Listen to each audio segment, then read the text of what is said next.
Hey guys, Brian here with VetteSource today, checking in on a really nice, end of January day. It's actually quite pleasant outside, pretty good weather for us here. So today I'm going to be looking at and kind of continuing with some of the teardown videos I've been doing lately.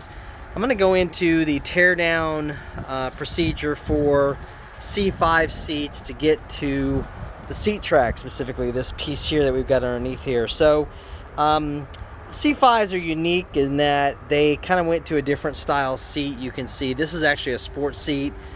You can tell with this insert cut out here, and these have bolster lumbar supports in here that inflate and give you that lumbar. Don't have it in the bottoms, but they do have it right here, and of course I think it's right here too. But one thing that these do better than the C4s as far as the seat tracks are concerned is that they're more reliable, the motor side of them, because the C4 seat tracks have a really crazy transmission setup in the seat track that has nylon gears, and they wear out with time, and they're kind of a pain in the butt to mess with. In fact, I think I've got a video where I changed out not the seat track but the seat frame assembly that was broken. It's fiberglass on the C4s. On the 96 LT4 car, you can see that link up at the top there. But anyway, the C4s were kind of a pain in the butt. The seat tracks are easy to get to, but as far as rebuilding them, they're not quite as durable. They're hard to find parts for because of those nylon gears in the transmissions. Then you get to these C5s, and the motors are really good on these seats, but the problem that they have is that they have a failure point on them that they all have.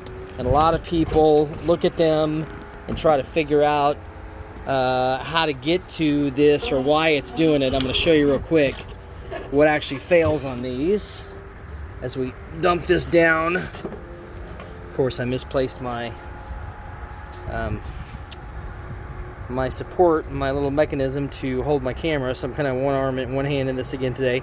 So anyway, what happens, you can't really see it here, but the back side of this is what breaks frequently on these. When you get in and out of the car and you rock back against it to position yourself in there, this piece actually breaks. And what I'm going to do today is I'm going to show you taking this seat jack assembly out of here and how to get to it, which is the craziest thing I've ever seen, because by 97, C5's Corvettes were getting to be almost $50,000, and it amazes me that this was the method they came up with to put the seat tracks, the bottom cushions in this car. So like I said before, a C4, once you get the bottom cushion out, the bottom cushion's only held in with one little flip lever that keeps it in place. Once you get that out, you can get straight to these 13mm bolts. Now, on the C5, you can kind of see, actually you really can't see, actually there we go.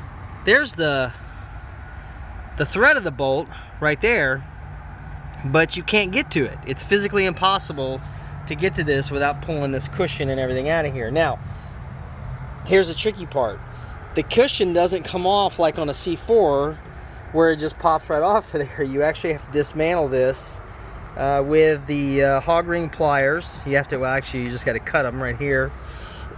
And then I'll show you how crazy this is that they built them like this. I couldn't even believe the first time I took one apart that this is how they put these seats together in a really expensive car. So basically all I'm doing, that one was already in bad shape anyway. We're clipping our hog ring pliers here. We're going to take this apart. And if you want to get to your seat track, this unfortunately is the only way to do it. And then you're going to lift that up. And then, yes, believe it or not, it is actually just tied with nylon string. Isn't that crazy? So let's see if I can do this one-handed with my tools here. See if I can get to it. Then I may just cut the string because you end up replacing it anyway. But yeah, so here's your $50,000 car, and this was their idea to get to attach the lower seat frame assembly, or the cushion I should say, into the seat frame, onto the seat frame. And like I said, I'm not sure. Lear usually makes seats for the OEM manufacturers, so I'm not sure if Lear came up with this idea or who did. So for our purposes here, because I'm going to replace this anyway, I'm just going to go ahead and clip this I can't get that to cooperate right now. And then we pull that apart.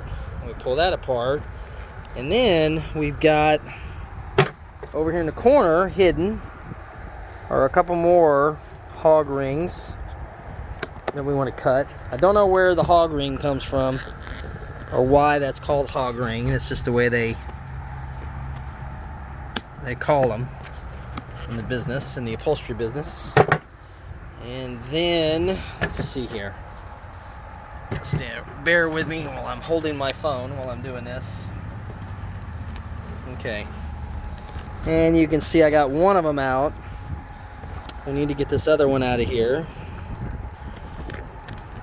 Part of the reason I'm doing this too, I picked these seats up the other day, and I'm harvesting them for the individual parts that are in here because the seat tracks do become problematic. Forgot that one right there. Let's see here. And this bottom seat cushion is really no good. So we're going to, once we pull these out, we've got to kind of stretch these around here. Sometimes they don't want to come loose like what I'm talking about now. Frankly, to me, it seems that GM was well on the way to making it so that it was required for you to go ahead and bring your car into the service center rather than doing this yourself, because a lot of people are not going to want to tackle this. But we've gotten to a point now, 22 years later, that 23 years, 24 actually, from the first C5, that the dealerships are not going to mess with this very often. If you took it in for a broken seat track, a lot of them are just going to tell you, sorry, we don't have time to mess with your car. You need to take it to an upholstery or a trim shop. This is something you can do though. Hog ring pliers are actually quite cheap and not very expensive. So there's something you can do on your own. Now that I've got that out of there, I'm just gonna forcibly, as crazy as it sounds, push that through there. I'm gonna pick this seat up again, one-handed.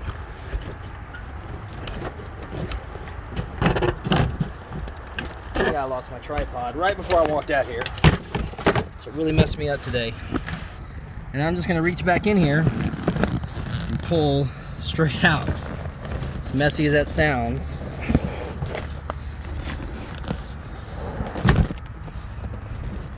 That's what's required here. Now, of course, I've got the other pieces off first. Got one more piece there that I can just break off because it's broken. This is where the thought it would come off for me. Okay. So we're gonna pull.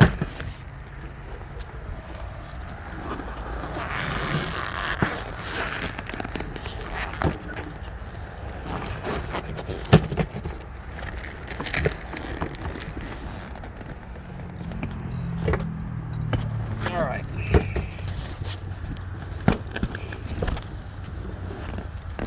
And generally make a mess of things. This one just does not want to come off of there. There we go. All right.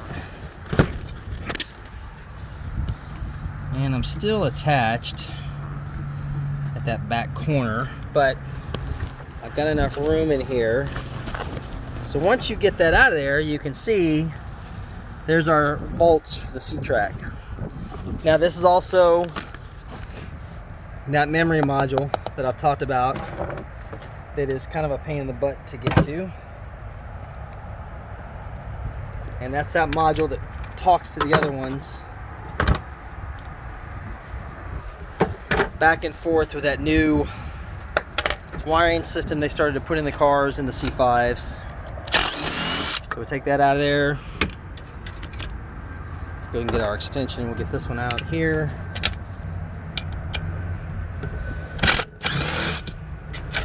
There's our two front ones. And let's put our extension in there so I can get to these back ones here.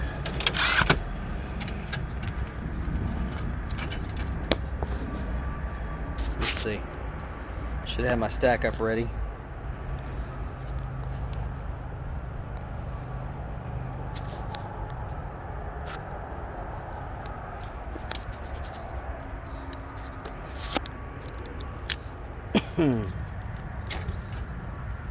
Okay. At least the weather's nice.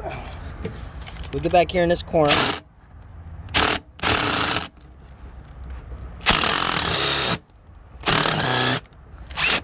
That one did not want to come out. And we'll get back here on this one. And there you go. There's our 4 bolts out of there. So now we can look at our seat track as I drop everything all over the place. Let's go ahead and we'll get this out of here. Again, this is our seat module that often goes bad. So these are worth to keep around for the parts side of the business.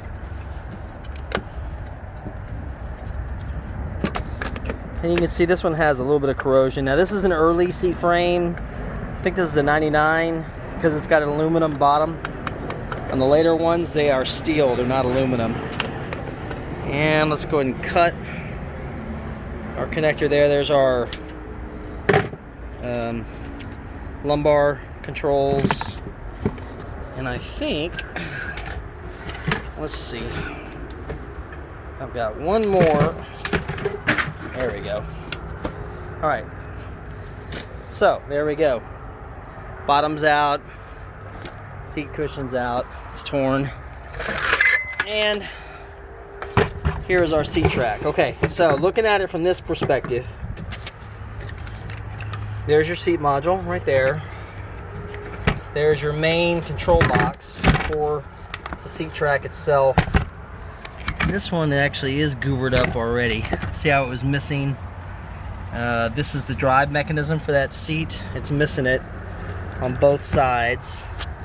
But these are the pieces that break right here. These are actually both intact on this car, on the seat track. So this is in good shape.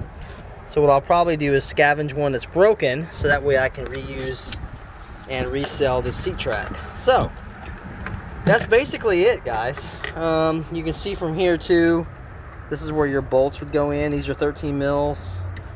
These are what holds the seat to that track. But like I said, to me, this is the craziest thing that they could have done. Putting the seats together like that, they really made them difficult to get to.